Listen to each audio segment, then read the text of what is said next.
Subscribe now and press the bell icon. Never miss an update. जो मंत्र आपको दिए जाते हैं ये आपको यहाँ प्रयोग नहीं करने चाहिए थे। आपने इनकी कमाई को संग्रहित करना है, सुरक्षित रखना है। किसी को आशीर्वाद नहीं देना, किसी को कोई दुआ या बद्दुआ नहीं देना। बद्दुआ दोगे तो भी आपकी पुण्य अक्षीण होंगे और किसी को आशीर्वाद दोगे तो भी आपके भक्ति कमाई समाप्त होगी, खर्च होगी। अब जैसे कोई एक पहिए से, एक टायर से हवा और दूसरे टायर में भरे, वो कितना बुद्धिमान है। दोनों कंडम वो युद्ध है इसका। ये बुद्धिमान व्यक्ति ऐसे काम करता है, उसको सलाह देगा भाई यहाँ से जाइए, वहाँ आगे एक हवा भरने का यंत्र है, आप वहाँ से हवा भराइए, दोनों का काम चले। तो इस प्रकार हम अगर आशीर्वाद दे देते हैं तो हमारी पूंजी नष्ट हो जाती है, भक्ति।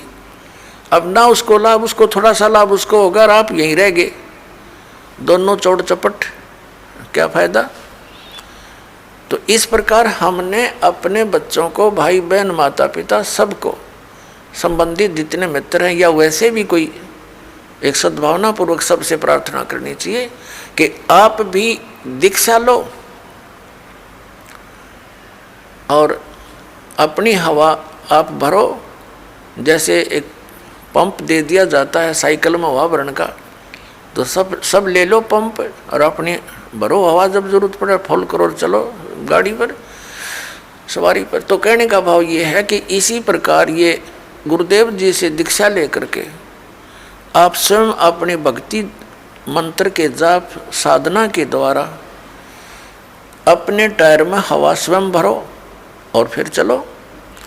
तो इस प्रकार आप जी ने अब ना किसी को आशीर्वाद देना है, ना किसी को बद्दुआ देनी है, दोनों में हमें हानि है।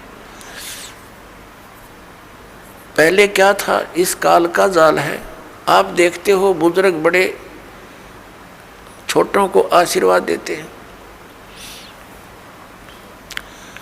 और बड़े उनके चरण छूते हैं, क्योंकि पहले जो एक आपने देखा होगा एक पाग सिस्टम है। पाग जैसे पिता की मृत्यु के उपरांत बड़े पुत्र को एक पाग बांधी जाती थी, पगड़ी,